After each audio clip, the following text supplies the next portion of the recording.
So here we go. So a little bit about the background of the current situation. So currently worldwide there are just under 6 million cases of COVID-19 diagnosed, of which UK has 271,000, and the deaths in the UK are about just under 40,000, which is increasing. And this is data I accessed yesterday by lunchtime from Google database. And now if we compare this to the Indian figures, they're about 10% of the UK death. Now, I know people have their thoughts about this, and I'm not going to go into that. But yes, if we compare this on the left hand side table, again, UK has the highest mortality, followed by Italy, France, and Germany after that. And there is Spain somewhere just below France.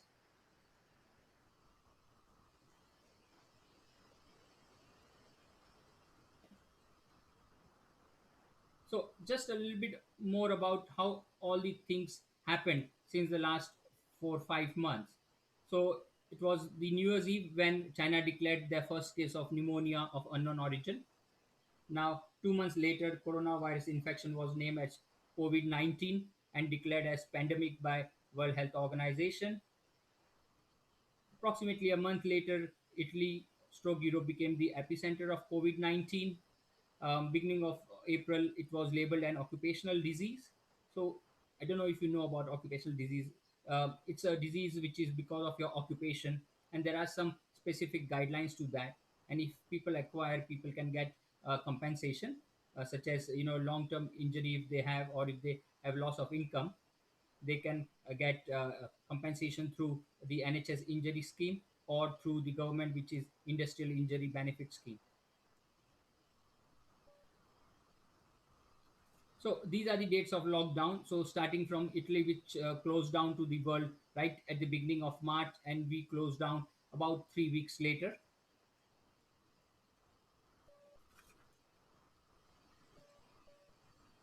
So this is the current hot topic, which is the BAME community. Yeah.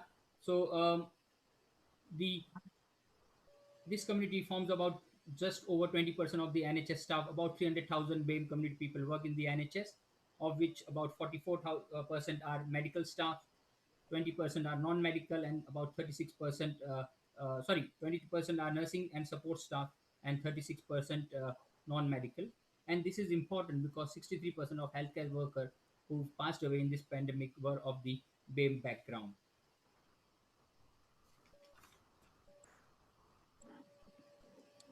So this is from our Faculty of Occupational Medicine.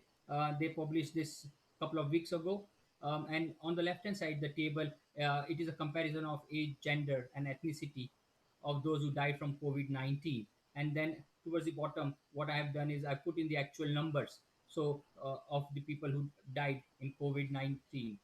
So, if you have a look, about 18 doctors or dentists have died in this pandemic. However, as far as I understand, no dental death has been reported. So, all the people who passed away in the pandemic are doctors.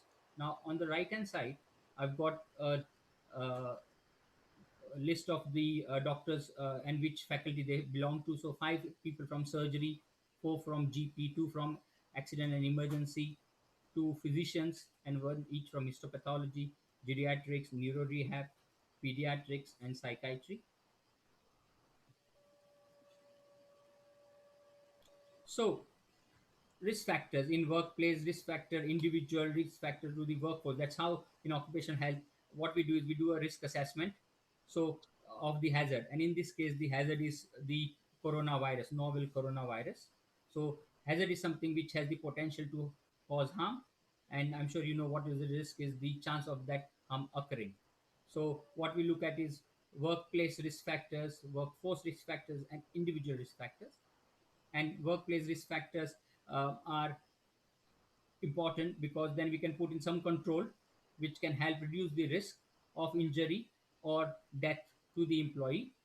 And then we have to consider the workforce factors depending upon a number of characteristics. In this case, mostly it is the BAME community and their health conditions, along with pregnancy. And then is the individual fitness level, which is something new which has come up only recently, depending upon the fitness of that individual and their beliefs, beliefs about their health, beliefs about the pandemic, and a combination of that can impact their mental health. So, uh, high risk places in workplace, people who work in the front line, people who work in patient facing role, who are involved in AGPs, which is aerosol generating procedures such as dentists, bronchoscopists, gastroscopists, and people who have to use PPE in some form of their work. From workforce point of view is the ethnicity, then their gender. Male gender has a higher risk. Disability is the neurodiverse condition. If someone has a known neurodiverse condition like autism or ADHD or something like that. Health condition mostly people talk about is diabetes and pregnancy. Pregnancy is a risk factor in itself. So the Royal College of Obs and Gynae have come up with recommendations for pregnant ladies, and fitness is individual fitness and their beliefs.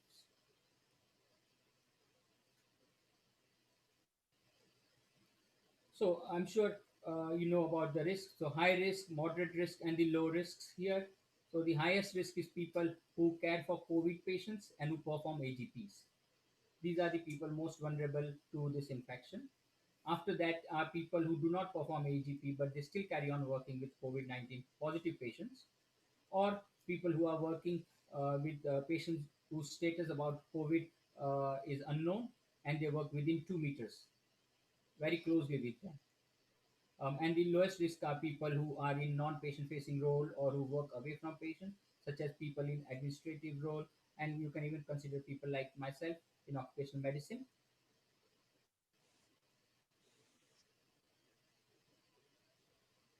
And this is the chart of the risk categories published by Public Health England. So on the right is the extremely high risk category, which have been advised to shield themselves and which is relaxing from tomorrow. They've been advised to go out once a day. It was very important because they had medical conditions and they are on medications which suppress their immunity. Then comes is the high risk category, which is anyone less than 70 with one of these medical conditions, and it's mostly diabetes. However, other medical conditions such as chronic kidney disease, liver disease, asthma is another one. Again, mild to moderate asthma, and then severe asthma. People who are on steroids, who are on immunosuppressants for asthma, and lowest risk is someone who's less than 70 without any health conditions. So this is how we assess the risk: is workplace risk, where this person is working and what medical condition they have and what are their beliefs and everything. So we have to take everything into account when we give advice on fitness for someone to practice. So this is one of the new risk factors which have been added recently. So anyone who's less than 50, female, and who does not belong to the BAME community, they are in the low risk group. There's no such thing as intermediate risk group, but definitely male more than 50 and from the BAME community is at the highest risk. But again, the way they have talked about this is that they have noticed disproportionate mortality in the community, which is the BAME community. So they are trying to investigate and they are wondering whether there are any confounders, such as medical history or history of any other infections or cancers in them, and whether they need. I think I've recently seen a document sent by ISG where World Health Organization is trying to do a case control study to find the effect and or the exposure and effect of this novel coronavirus. We've done a couple of surveys. We've sent for publications.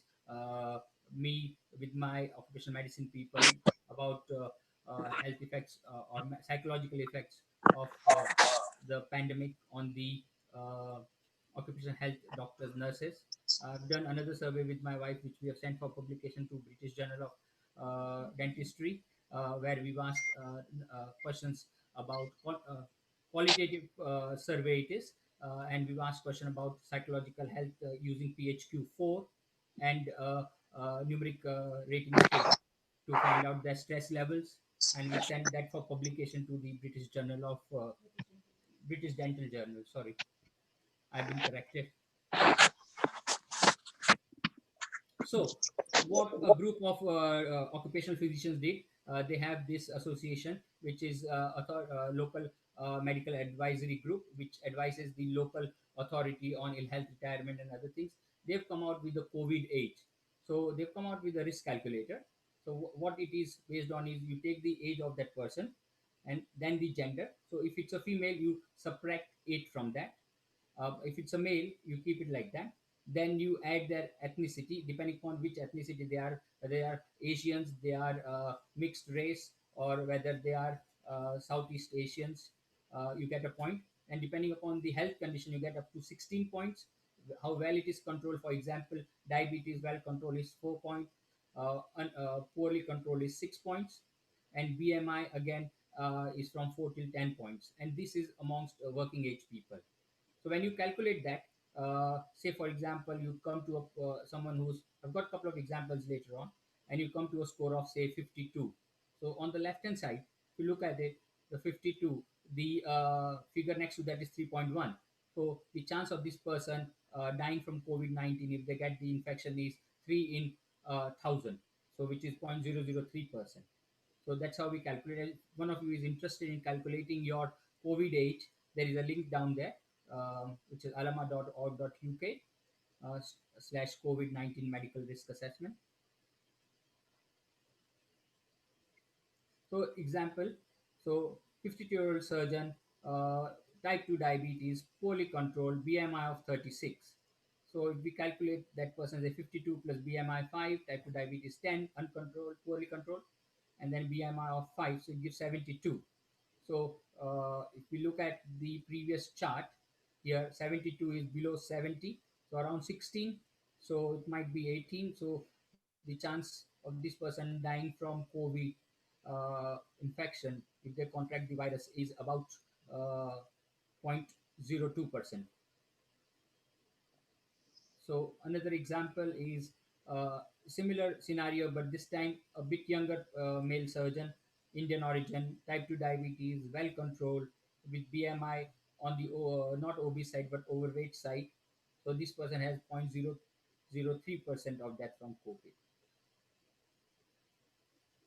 Uh, a few more examples: a healthy white woman with age 40, no medical conditions, we subtract 8 from that, and her COVID age is 32. So the chance of death from COVID is, 4 in 1,000 people of who contract the COVID virus. So when it all started, we were following the 10% rule, which was, 10% of the population is infected. Of this, 10% will develop symptoms, of which 10% will develop severe symptom who will end up in ITU. And that is what the is the, still the current theory. However, the uh, first percentage, which was 10%, has increased to 20, 30, 40%. It's increasing. So the incidence of the disease is increasing.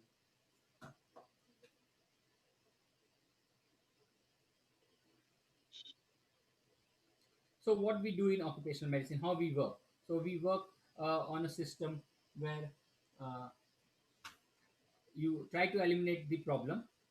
If you can't eliminate, then substitute. If you can't substitute, then you get in some controls, which can be engineering controls, administrative controls, and the last one is PPE. So working from home is elimination. Substitution is you deploy that person who is in the high risk category to a non-patient facing role or to an administrative role. And we have done for a number of consultants. We've taken them off night shifts, we've taken them off frontline work and all that. Engineering controls is good social distancing, hand hygiene. Administrative control is again, if you can't avoid it and you don't have enough people, then what you do is you limit that person going into the high risk zone. So maybe once a week, once in 2 weeks, once in a month. Job rotation, flexible working, and lastly is, if nothing is possible, then PPE. This is only temporary. You need fit tested, and you need training for that. So, as an occupational physician, what we do is we advise, and as I said, we've advised few uh, doctors and nurses to stop working in the front line, use virtual clinics, have taken them off on calls, and we've advised people to avoid public travel. What we say is you can drive to work, park, straight away go to a room, sit down, do your work, and come back. If you have to talk to people, talk on the phone or FaceTime them or some other kind of video chat, and avoid sitting in meetings, or if you are in meetings, then make sure you are far away from people, following the social distancing guidelines. Thank you. And that is the coronavirus according to me.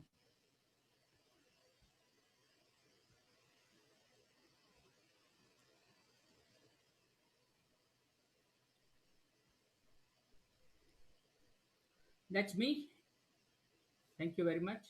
I hope I've not taken too much time. So I'm going to unmute all.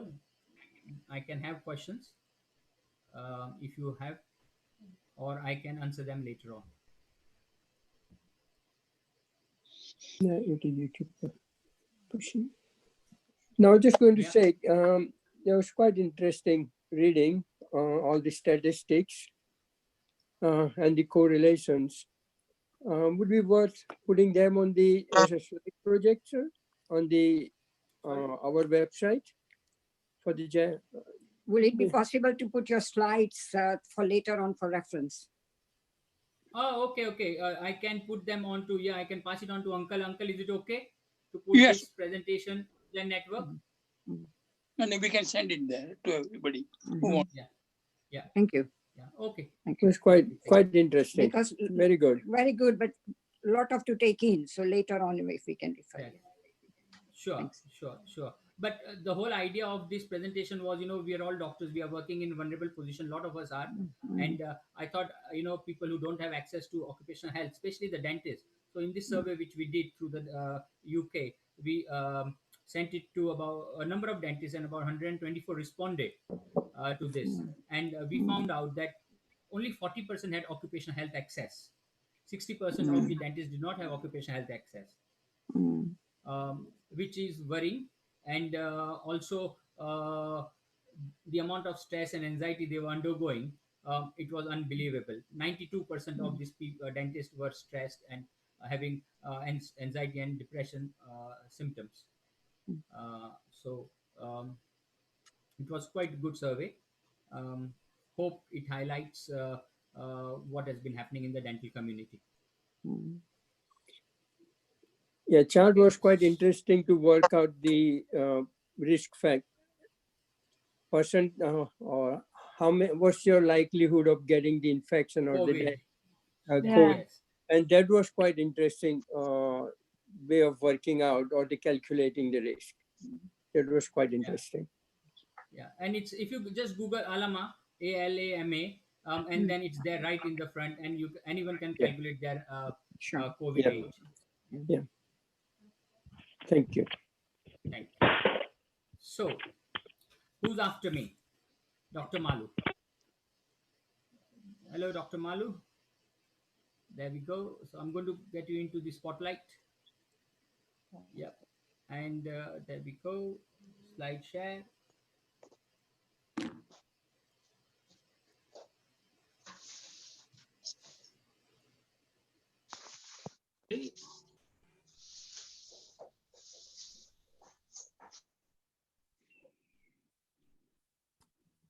Maluji presentation. Am I visible? Yes. Fantastic. For some reason, you all have disappeared from my screen. We can see you. Everything is fine. Jai Janendra, everyone. Couple of general comments, if I can make. I'm very pleased that despite rather smaller numbers, with the webinar and Zoom fatigue, we have got very good representation from our sisters in this group, I must say. And secondly, very good north-south balance, with a lot of people from north of England. So that's brilliant. Now, over next 12 minutes or so, I'll try to be as disciplined as I can. I'll try to talk about some aspects of testing, pitfalls, and challenges in diagnosis of COVID-19. And before I do that, just a quick, comment that there was a time in the hospitals, the microbiologist used to be at the core of the discipline. in running of the hospital. But over the last few years, they had been uh, sent to the sideshow, but they have been brought back to the mainstream of medicine again. When I say microbiologist, I mean infectious diseases. No, we're gonna play my rules. Can you hear me? Hello, hello? Am I audible still? Yes, Dr. Yes, Mark. Yes, yes, yes. yes. And there have been so many epidemics. Every 10, 15 years we get epidemics, but good thing is they get control and they never cause the devastation and chaos we see this time. However, I would like to point out that one of the biggest pandemic of all times has been going on for almost 3 decades in form of HIV and it's a consequent AIDS. And so infections can take a longer term horizon than sometimes we think. I'm not expecting that with COVID-19 anyway. Now, what allows me to speak, or what I think I'll say is why I find myself in a position where I'm okay to talk about this is my background in HIV, and we have gone through the similar fears, similar distress with regards to HIV. Last couple of years, we have had CAFID experts, gene expert PCR system. And when the pandemic started, we got involved, as a matter of charitable cause in doing COVID-19 testing for key workers. And so that brings me from HIV to infectious diseases to COVID-19. Now, with regards to diagnosis of COVID-19, on the right side, you'll see some non-specific features, which support the illness, the clinical picture in this time frame, lab test results, imaging results. But it's good to have as specific tests that can confirm that yes, indeed, this presentation is because of COVID-19. So everybody knows about COVID-2 RNA virus, which is pretty specific for infection. And the other way an infection can be diagnosed is, for example, picking antigens or picking antibodies. And in this area, we have seen a lot of progress in the last few weeks. So I'll touch upon them as well. It will not hurt any of us to have a basic understanding of how the virus genetics behaves. Our genetic material is either in the form of RNA or DNA. We are very familiar with the RNA and DNA. Now, DNA, or quite often, if you see CSI, Miami, and all that, these forensic guys will go scrap a drop of blood from the wall, and hundreds of years later, they can say, is it animal blood? Was it human blood? Was it man, woman? Who is related to whom? RNA, being a single-stranded, is pretty fragile, pretty weak. And this fundamental difference is very important when it comes to how the story unfolds, whether it's with DNA or RNA virus. So it tends to be very fragile. It mutates, so it brings, changes in its genetic makeup very quickly, very easily, and therefore it forms different strains. It makes, developing tests that can pick up these infections a lot more difficult, and also makes vaccine development that much more difficult. Likewise, development of medications. So, all know this man, COVID, what's his name? I say COVID Hancock, Matt Hancock, actually, yeah. So on side, you have got PCR tests. Results take in 1 to 3 hours, but in reality, it doesn't matter how fast the labs work. You're looking at good 2 to 4 working reporting days. Then you have got sample, everybody knows throat swab, it's very expensive test. We are a rich country, so we can afford 40, 50 pounds per test. But for a lot of world, it is out of reach, to be very honest, including for most parts of India. It requires very sophisticated laboratory. And, there has been a lot of comments about its accuracy. Normally, we expect PCR tests to be almost reaching 100% accuracy. But there have been a lot of comments thrown that's about 70, 75% accurate in real life. And I'll come to that in a second. And what it tells is, if you have got infection now, that's important. So on the other hand, you have got antibody tests, which, ones that Matt Hancock had in mind was rapid ones, which you take a drop of blood, the kits are sent to your home by Amazon, you put the lancet, you put a drop of blood, you put it in the cartridge or the kit or the slide, and you read it in about 5 to 20 minutes based on which test you use. And it tells you, if you had infection before or not. If you had no infection, then you stay at home. If you had this infection or sign of antibody development, then it's presumed that you will be safe and you can go back to work. Simple. And it is in the background of this availability or potential availability of these antibody tests, Matt Hancock, announced that he's going to ramp up it from 8,000 tests to 100,000 tests. Sounded very simple. You bring millions of kits from China, sign a deal with Amazon, every household, at least, those whom you want to target, they have got the tests. They got a couple of things wrong. One was that he didn't realize the kits are made in China. So the question of mark of reliability, when you order something like that, he did not seek any advice from people with expertise in this kind of tests, not necessarily with COVID-19, but other tests. For example, I've been using this kind of tests for years, and I know their weaknesses and strength.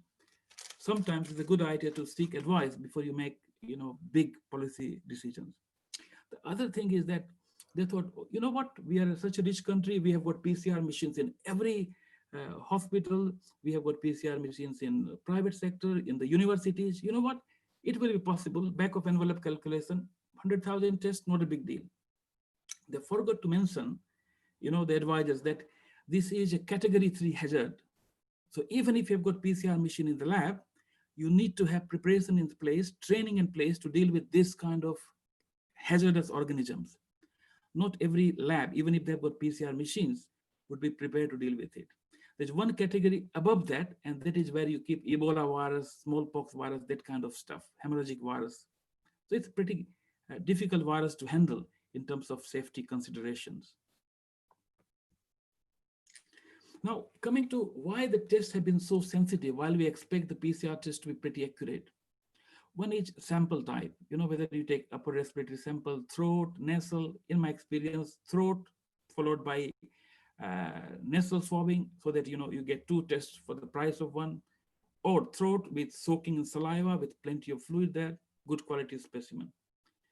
And if the test is negative, if you're in a hospital setting, you can have even lower respiratory sample, for example, bronchio, alveolar lavage and all that. And even there, a lot of patients, I hear from the colleagues working on the front line that, the test was negative. Now, you have to remember the 2 things. One is the test has failed to pick up a virus which is there in the specimen, or the test has failed to pick up a virus because the virus is not there in the specimen that you have submitted to the lab. 2 different things. If somebody is viremic, and if somebody is seriously unwell, I'll expect them to have plenty of virus in the blood. So one sample, I believe, which would yield, a positive result where the swabs have been negative, is a serum sample or blood sample. We routinely do it for HIV. We routinely do it for cytomegalovirus. We can do it for Epstein-Barr virus. And I believe that qualitative as well as quantitative test for COVID-19 blood tests, would have been a good thing to explore and find its limited application, but quite good application where needed. The other thing is sample sufficiency. In my specialty, I see, the nurses and doctors taking throat swab. Most of the time, the quality is not good. If submitted throat swab, if the quality is not good, you will not get anything, especially in COVID-19 times, when you are very twitchy and, just put the swab and your hands are shaking and you just put it in. There are some of the PCR machines can pick up whether there's enough specimen or not, but not all of them do. And the sample decay. Remember, I mentioned RNA is a very fragile virus. So if it has remained in transfer for a long time, particularly if the amount of virus is pretty small, it can disappear from the specimen. That was the sample side of things. Now you have to also remember that all the PCR tests are not the same. The RNA sequence which you see in gene banks, there are online libraries where the genetic material of virus is published. That's beautiful. It's good for research purposes and all. But if you're developing the test, you have to remember the groups who have identified the RNA sequence, they will not put everything in correct, or they will not reveal all the information. This is intellectual property that can make them millions and millions of pounds. And again, on the right side, this is the story of HIV. You had HIV 1, 2, in that so many groups, subgroups, and you can see CRF, that is combination, combined recombinant forms. So what happens is A and B will combine and form AB group.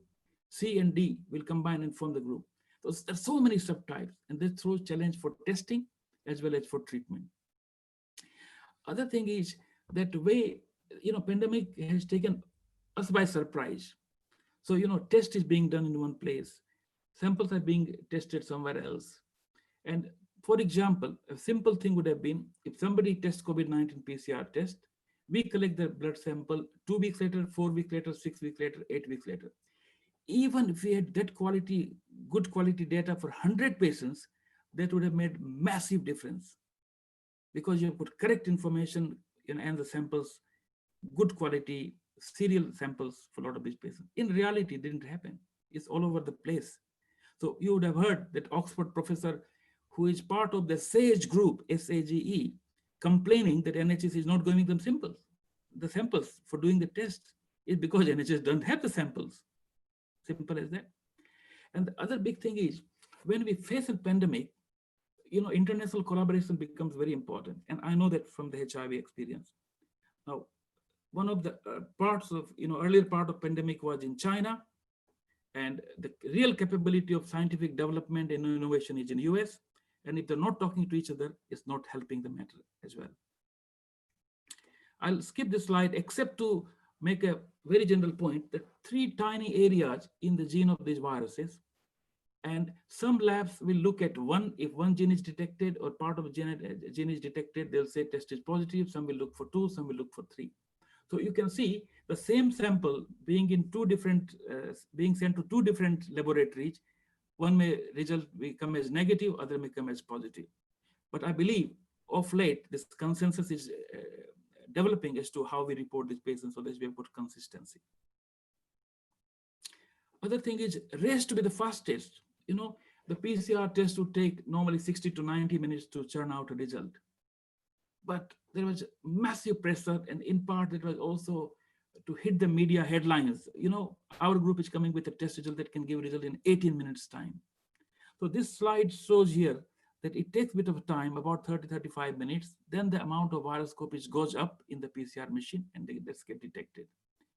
And this is a general protocol, give or take, for most PCR machines. Now, suddenly you want to bring it to 20 minutes, you're going to lose on the quality. And that's what has happened with some of the tests, because they tried to do it very quickly, they got it wrong. So they couldn't keep the promise they made to the world. And this is the machine we use in our own lab. So we are in a position to run CAFID gene expert test, but we don't, because it's a category 3 hazard, and it's not worth taking. But I'll just show you. All that you do is, this is a cartridge.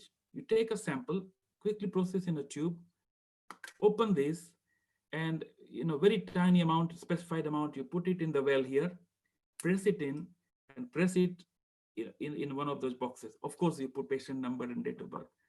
And after about an hour, result is ready for you. Simple as that. So these are point of care tests, which are based on PCR technology. A problem is that they're not widely available, and there are a lot of logistic issues, including training and cost to run these machines. And this is the elusive rapid antibody test Matt Hancock had in his mind when he thought that he could do 1 million tests a day or 100,000 tests a day. And everybody had been interested in that.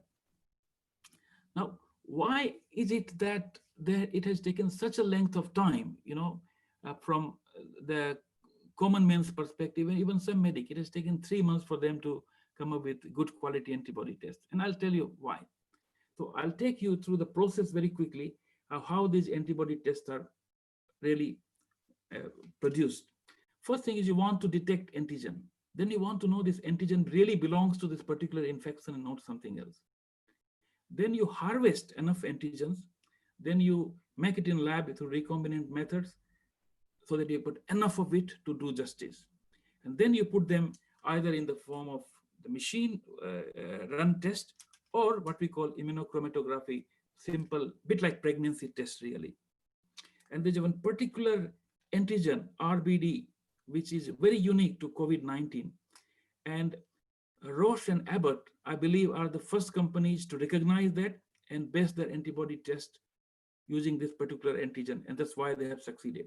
A lot of other groups came with tests, but they did not work. And I know of some manufacturers that tests were withdrawn from the market because they are not going there, not giving the reliable result. So final couple of slides.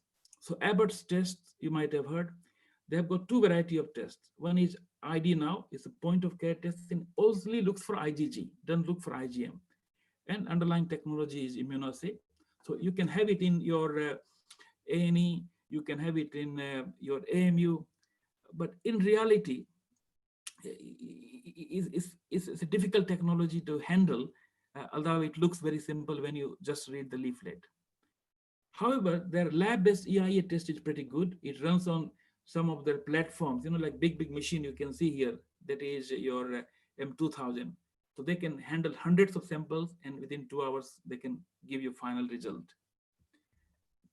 And this is Roche's PCR test. Roche did not come up with a home-based or point-of-care test simply because they were losing 5%, 7% accuracy, or perhaps more to do with the marketing and economic reasons, I believe. The Roche test, they run on analyzers called COBAS, and what they have found, I think they tested about 5,000 samples, that 14 days after somebody was PCR positive, the antibody will definitely be picked up. And they have not released point of care test. And I think with that, I have had a quick, overview of some of the issues that we have faced with COVID-19 testing. And if there are any questions, I would be more than happy to take. Thank you. Thank you, Dr. Malu. Excellent. Very interesting. Any questions for Dr. Malu? If we have got time, I have got one question. Working in the laboratory with the cervical cancer screening, and now it just moved to HPV, which using all this machinery. So the cervical cancer screening is not getting done at the moment in many laboratory. Instead, it's being used to the staff who are going to make redundant are getting trained now for the PCR testing or the laboratory test, not PCR, I'm sorry, the Roche and other thing. Could you give me an idea that how long it takes to train the staff, which are getting redundant, and a huge amount of staff, which can be easily used? And I just want to know how long it takes training. Because this group of medics here, and I've got Kiran Bhai, who's my fellow JITO board member. I can speak here very freely. Coming from the medical background, I always thought, when you hear all these buzzwords and these technologies, how complicated it be to learn. Sure. What I have realized now, as a matter of rule, the more complicated the technology is, the simpler it is to operate. In 3 hours, you can drive an automatic car. It takes few days for you to run a manual car. With a gene expert machine with which I have got plenty of experience, I could train somebody in 2 hours to run the PCR machine. It's a simpler version. If I use something like M2000, and because we are in the process of opening a lab, so I've been working with laboratory a lot, and I know that in 2 days, somebody has got some experience with these machines, I can make them run. If you have got absolutely no experience in the lab setting, probably it'll take a week. Most of the time, it's just observing people, imbibing the culture of laboratory and other things. Right. The other thing is that you very kindly mentioned HPV, which is very close to my heart. And you know for very well how the Sure. cervical smear has disappeared. My whole life has gone in that, yeah. Yeah, and the liquid-based cytology came, and now you have got just high-risk HPV. HPV testing. And in our clinic, we can do high-risk HPV testing result out in 60 minutes, and that is outpatient setting. So it is a very simple test, and also it's a real challenge for most of us who are in medical profession. It's the combination of AI, combination of robotics, and combination of the advanced technology is going to put a lot more jobs, even as doctors, at threat Yeah. than most people visualize at the moment. Yeah. Okay. No, thank you for the honest answer.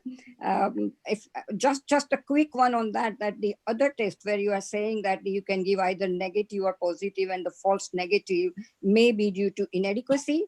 And in our cervical screening, inadequate was the main thing. We were honest to say inadequate. So is there anything where in this test the inadequate result can be given, or it has to be negative or positive? No, so what happens is, in reality, it's not in the interest of most private labs to give you a equivocal result and demand another sample and create work for themselves. Okay, I understand now. Yeah. However, a lot of NHS labs are pretty good. For example, the laboratory that we work with, because we don't handle the HPV, the COVID-19 samples ourselves because of category 3. So we work with University of Warwick-based laboratory, micropathology. There, if the first PCR is positive, they will run PCR using another platform and confirm. And only if 2 PCRs are positive, they'll release the result as positive. Excellent. So you Excellent. see variety in quality of the service.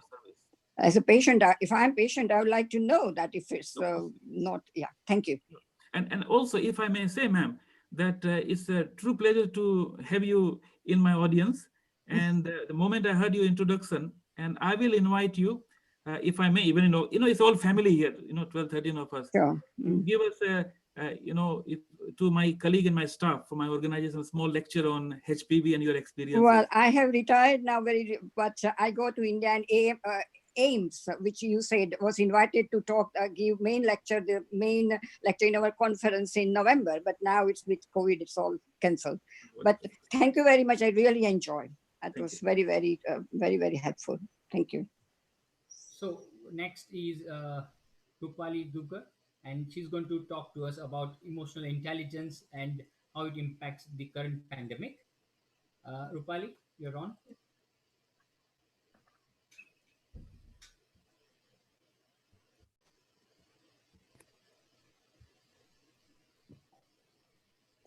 So I'm just trying to share my screen.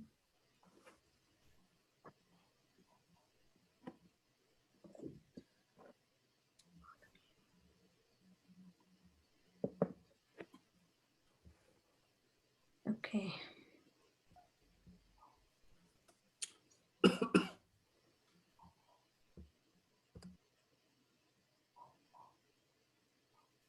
Yeah. Satish, can you see the screen? No. No?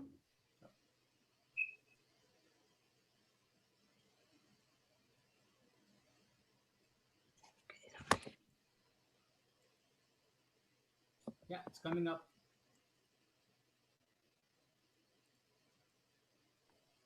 Yeah. Yeah, no, yeah. Yeah? Yeah, perfect. Okay. So hi, everyone. So my topic is a bit different from the medicine.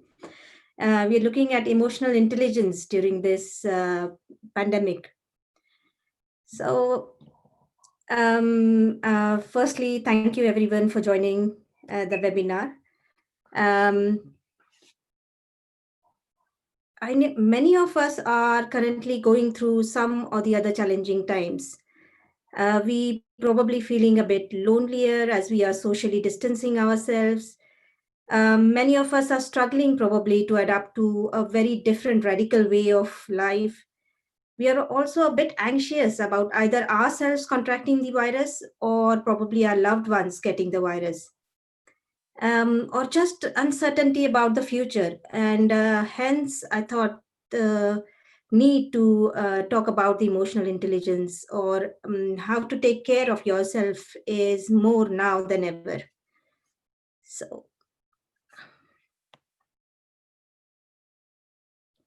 So, emotional intelligence, as per Daniel Goleman, is divided into four parts, four domains basically. Self-awareness, which is being aware of your own emotions, and self-management is managing them. Social awareness is about knowing how to understand the emotions of others and managing your relationships. So today I will be talking about self-awareness and management a bit. So I think because awareness is one of the basic, the earlier you are aware of your emotions or your trigger factors, the better you are able to manage the situation. So let's have a, I know we all know this, but just a quick recap of our emotional areas of the brain. So this is the limbic system, the blue colored area, or where the amygdala is, where you feel all the emotions. And the area in the prefrontal cortex is basically where you think rationally or logically. So what basically is needed is, if there is a strong connection between the amygdala and the prefrontal cortex, the more balanced your response to any given event is. However, sometimes what amygdala does is hijacks our brain. That could be because we are under a lot of stress, or something that the amygdala perceives as a threat. And here, our prefrontal cortex goes offline. So your amygdala prepares your body to go in a fight, flight, or freeze response. We do have a real physical threat of coronavirus. And the government has plans in place to try and deal with it. For example, rapid detection, rapid response, trying to come up with a vaccine. But then there are other threats which are not really physical, but more sort of emotional, more sort of symbolic threats. And how do we deal with those? So, okay, what happens? So, what happens when, so nowadays, we all know amygdala developed as a survival mechanism, especially when our ancestors lived in wild jungles. And the main burning question that needed the answer was, do I eat it or will it eat me? So there were real physical threats. But nowadays, we do have this coronavirus, which is a real physical threat, and we know how to handle it. But as I said, the more symbolic threats, like he or she is ignoring me, they are not treating me fairly, or what if I lose the job? What if the financial condition doesn't recover? And things like that. How do you deal with these? So let's have a look. Our mind goes on and on and on. So what happens during the process during a amygdala hijack? So basically, you have a trigger or an event that the amygdala considers as a threat. You then develop what we call as onset of emotions. You feel the onset of emotions. For example, you may feel upset, you may feel scared, you may feel angry, or whatever. And why do you feel the onset of emotions soon after the trigger factor? That is because the amygdala has gone back and searched your database to something similar that has happened in the past without you being really aware of it now. So you won't even remember the event, much less how you reacted to it. But because it is a survival mechanism, that trigger has led to an onset of emotions, whether it's anger, whether you're scared or whatever, and then you develop a physiological response to it. So for example, if you are angry, you may clench your fist or clench your jaws, or if you're scared, your heart rate may go up, and then actually a thought develops. So the fun fact is that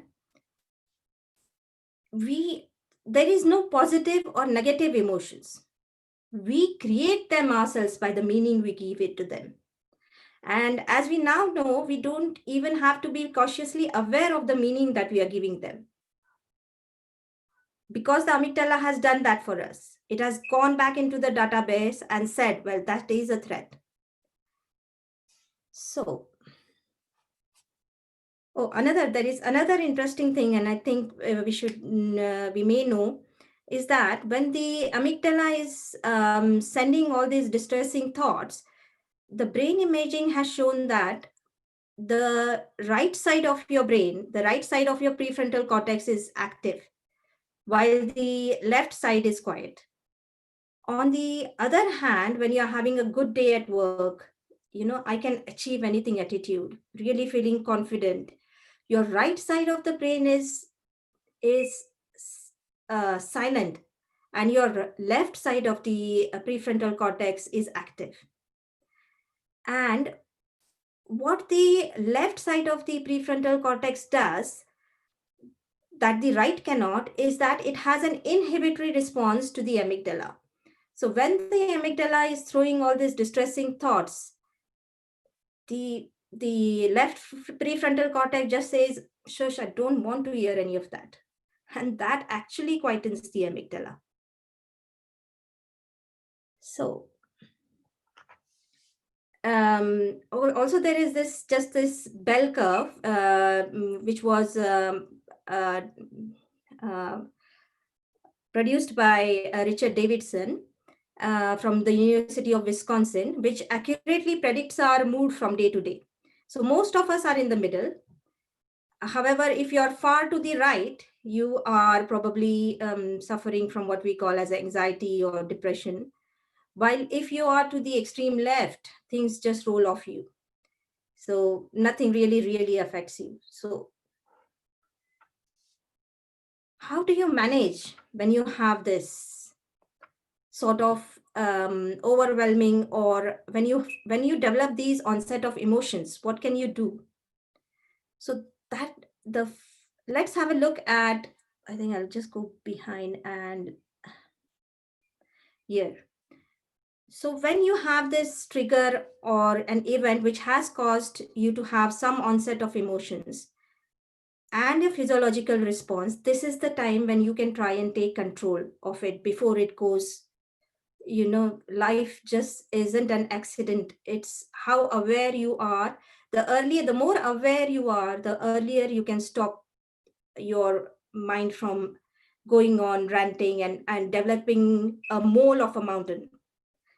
So that's why it's very important how to be aware and how early on you are aware that you're having some distressing emotions. Secondly, you can take charge when you start feeling the physiological response. So when you have this heart rate going up, or you find your fist clenching and things like that, this is the time when you take response, take action basically. So what you do is just step backward, say, oh, this is the amygdala trying to hijack my brain. Let me not act on it now. Let me sit and think rationally about it and then decide what I have to do. So taking some time off really helps. During this time, you can also ask yourself a few other questions. For example, you could ask these questions which help in a lot of your executive brains, your prefrontal cortex, or your cerebellum to come into play. So when you ask, what am I thinking? Your basal ganglia integrates all your thoughts, feelings, movements. When you ask yourself, what am I feeling? this is quite interesting. The simple act of putting a name to that emotion makes your brain take that emotion and turn it into an object of scrutiny and reduce the intensity of what you're feeling. So that is why we have this saying, name it to tame it. So ask yourself, what am I feeling? What do I want now? How am I getting in my way? So this is again the prefrontal cortex, learning from mistakes, previous mistakes. And what do I need to do differently now? So the anterior cingulate gyrus, which is the brain's gear shifter, now comes into play and helps you take ideas from one option to another. So just taking time out, thinking a bit rationally about it will go a long way. Other few things that you could do to improve your self-awareness in the long run is, as we know, meditation has helped. There is a good research saying that when you meditate daily, even 10 minutes of meditation daily helps. And what the research shows that it has improved the connection from the amygdala to the left prefrontal cortex. That part of the brain, which makes you more confident, more relaxed, more resilient. Daily reflection is another good habit on keeping a journal. So objectively assessing the situation.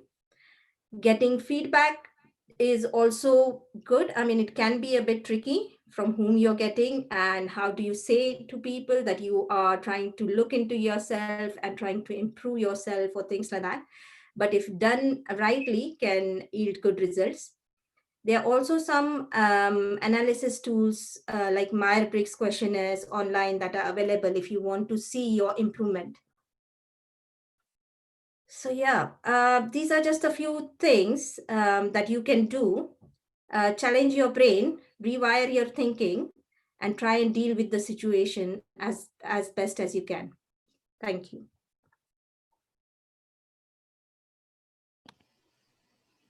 Thank you very much, Rupali. Excellent. I can relate at least two things. In occupational medicine, there are some physicians who write, I feel this person is so and so. And I always write, I think this person has so and this is what is needed. And I am a firm believer of thinking, so which is the left prefrontal cortex, as you said, rather than the amygdala. That's how I think. But people are different. I understand. Uh, Thank you. Any questions for Dr. Rupali Dugar?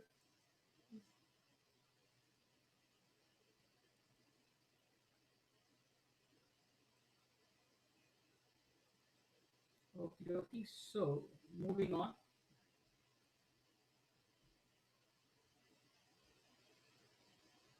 Rupali, if you can just close down your presentation, please.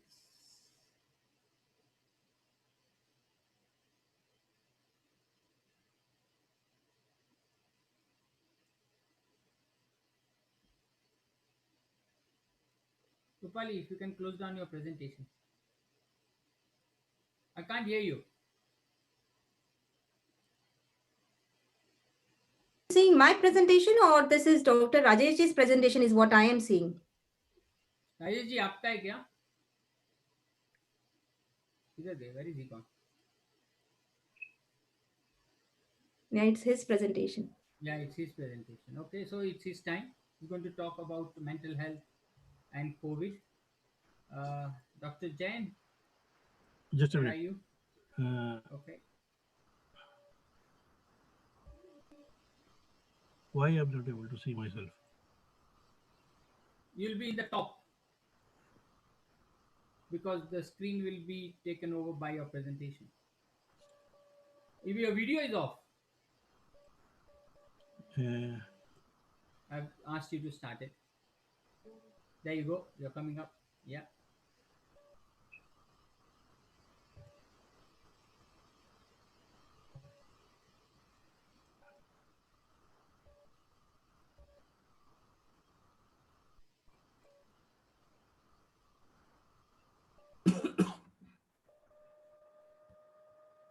Covid की खांसी.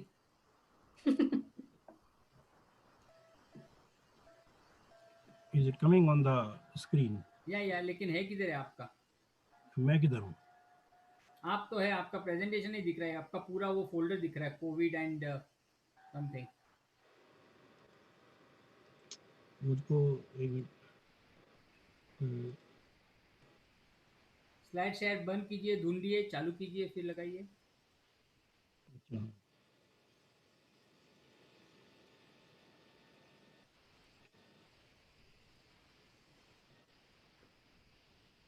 ये रहा आपका psychological impact of कोविड-19, गया ना वो.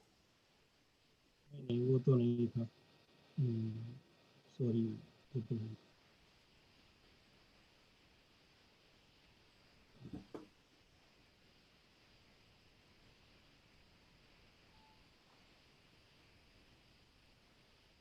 तो ये screen means screen is minimized somehow. I'll tell you what, I'm going to stop the screen sharing for now. Okay. Yeah, it's coming now. Yeah, so I'll have to start it again. You start that on. चालू कीजिए उसको. Yeah, there we go. वापिस यही आ गया. तो presentation किधर है?